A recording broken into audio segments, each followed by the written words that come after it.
Hello दोस्तों, राधे राधे। आज की वीडियो में हम सबसे ज्यादा खूबसूरत फूल देने वाले पौधे की बात करने जा रहे हैं, जिसे हम स्टॉक प्लांट बोलते हैं। ये प्लांट आपके गार्डन को फूलों से भर देगा।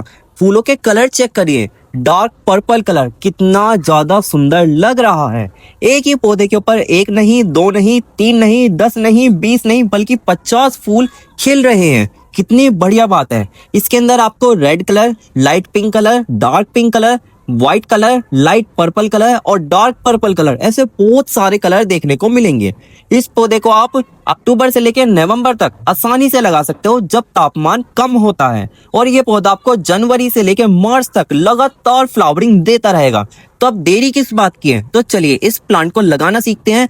तो मैं ले आया हूँ नर्सरी से ही स्टॉक प्लांट के पौधे। दोस्तों, मैं 6 पौधे लाया हूँ जो कि अपने ब्लैक पॉलिथीन में लगे हुए हैं। एक बार आप इनकी ग्रोथ चेक करिए। हेल्दी प्लांट लाया हूँ मैं, आपको भी हेल्दी प्लांट लाने हैं।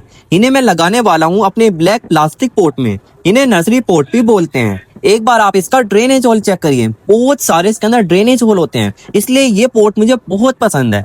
हमारे पॉट का साइज है 10 इंची।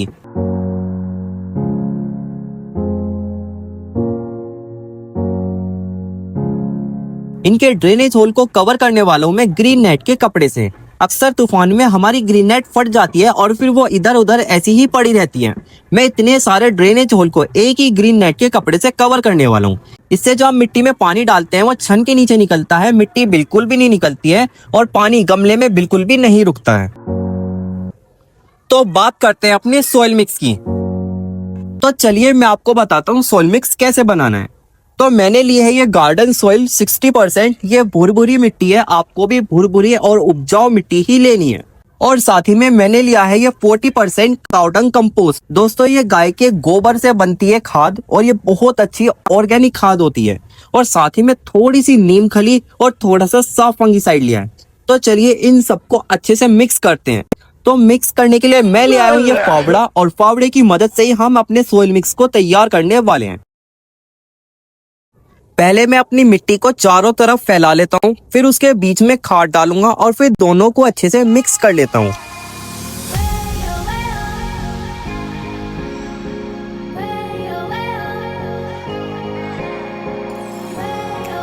तो हमारी खाद और मिट्टी दोनों अच्छे से मिक्स हो गई है। अब मैं इनके ऊपर डालने वाला हूँ थोड़ी सी नीम खली और थोड़ा सा सॉफ्ट फंगिसाइड। ये पहले हमने इसलिए नहीं डाला क्योंकि हमारी खाद गीली होती है, उसी के ऊपर सारी नीम खली और सॉफ्ट फंगिसाइड चिपक जाता।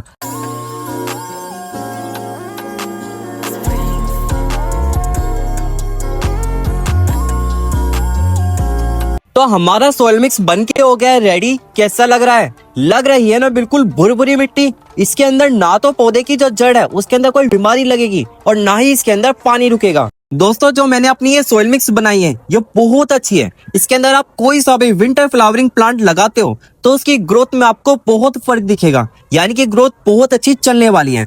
तो अपनी सॉइल मिक्स को अपने सारे पोट में आधी आधी फिल कर देते हैं।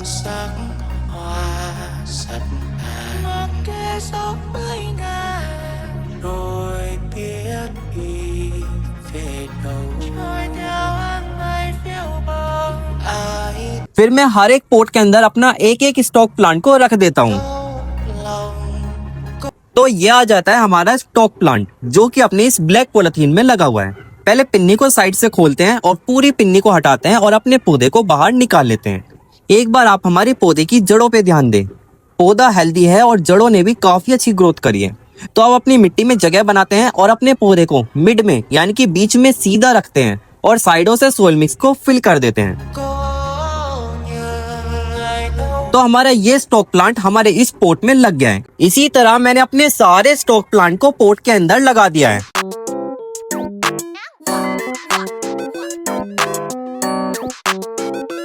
अब बारी आती है वाटरिंग करने की।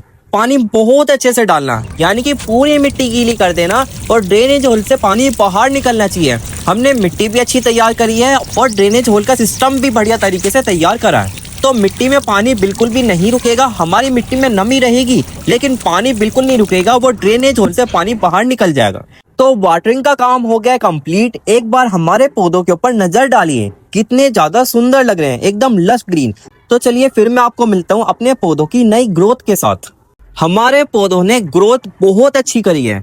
देखो पहले से पत्तियों का साइज भी बड़ा हो गया है और इसके ऊपर नई नई कलियां भी बनने लग गई हैं। और ये एक पौधे के साथ नहीं, हर एक पौधे ने अच्छी ग्रोथ करी है। ध्यान से देखिए, इस पौधे को देखिए, आप इस पौधे को देखिए, हर पौधों ने अच्छी ग्रोथ करी है। अब हम क्या काम करेंगे, इन कलियों से फूल नहीं लेंगे, हम इन कलियों को पकड़ेंगे और इन्हें कट करके नीचे फेंक देंगे। और ये काम हम एक पौधे के साथ नहीं बल्कि सारे पौधों के साथ करने वाले हैं। यानी कि जितने भी हमारे पौधों के ऊपर अभी कली बनी है, उन कलियों को हम कट करके नीचे फेंक देंगे। ये हमने कली को कट क्यों करा है और हम इन कलियों से फूल क्यों नहीं ले रहे हैं। देखो आज हम एक कली को कट करेंगे तो आगे चल के हमें 5 गुना कली मिलेंगी, यानी कि 5 गुना ज्यादा कली हमें मिलने वाली है। ये तो हुआ कट करने का रीजन। और अगर हम इन्हें कट नहीं करते हैं तो क्या होगा, क्या पौधा हमें कली नहीं देगा, क्या वो फूल हमें नहीं देगा? उसका भी रिजल्ट हम आपको दिखाते हैं कि अगर हम कलियों को कट नहीं करेंगे तो क्या होगा। ये होगा, आप खुद देख लीजिए, ये रिजल्ट है। अगर हम जो पहली कली आती है उसे कट नहीं करते हैं तो पौधे के ऊपर एकदम से लोड पड़ जाता है फ्लावरिंग करने का। तो फ्लावरिंग कर तो देता है ना, तो अच्छी फ्लावरिंग हो पाती है और पौधा भी बेचारा नाजुक रह जाता है। इसलिए पहली कली या दूसरी कली भी जो आती है उन्हें कट करना ही होता है। ये देखना व्हाइट कलर में ये स्टॉक प्लांट, इसकी भी पिंचिंग नहीं हुई है, इसकी भी ऊपर से कटिंग नहीं हुई है। बेचारा पौधा भी अनहेल्दी है और इसकी फ्लावरिंग भी बहुत कमजोर है। अब जो हमने अपने पौधे की कलियों की कटिंग करी थी ना, उसका ये रिजल्ट है।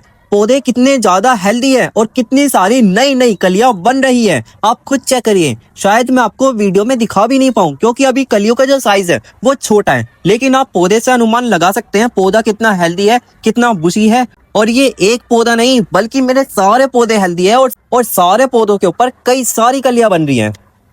वाह क्या बात है, कितने ज्यादा अच्छे लग रहे हैं। देखो लाइट पिंक कलर, थोड़ा सा डार्क कलर, कितना अच्छा फूल खिल रहा है। इस वाले पौधे के ऊपर देखना सेम कलर आ गया है, ये दो पौधे सेम आ गए। अगर रेड कलर होता ना तो आपको वो बहुत सुंदर लगता। ये देखना पर्पल कलर कितना सुंदर लग रहा है, कितनी सारी नई नई कलियां बन रही है।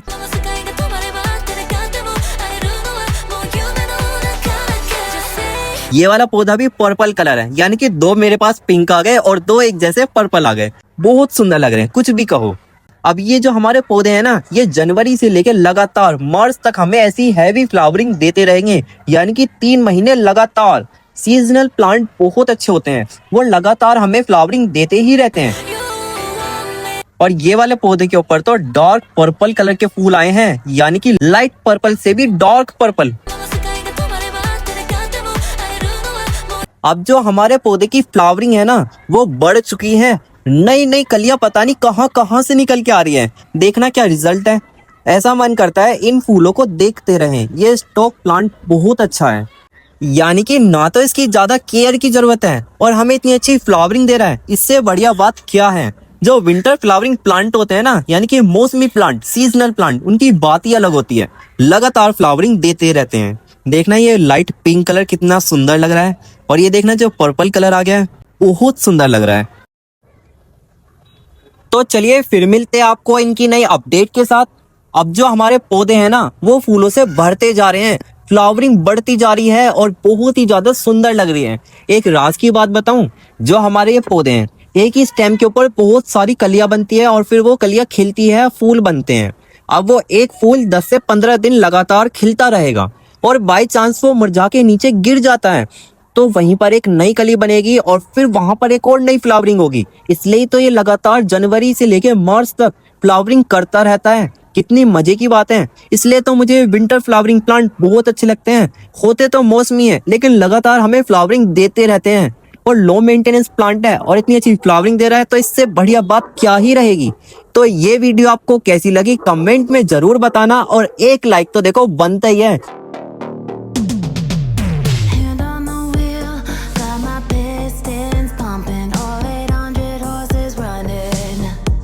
तो मिलते हैं आपको किसी और नेक्स्ट ब्लॉग में। Bye bye.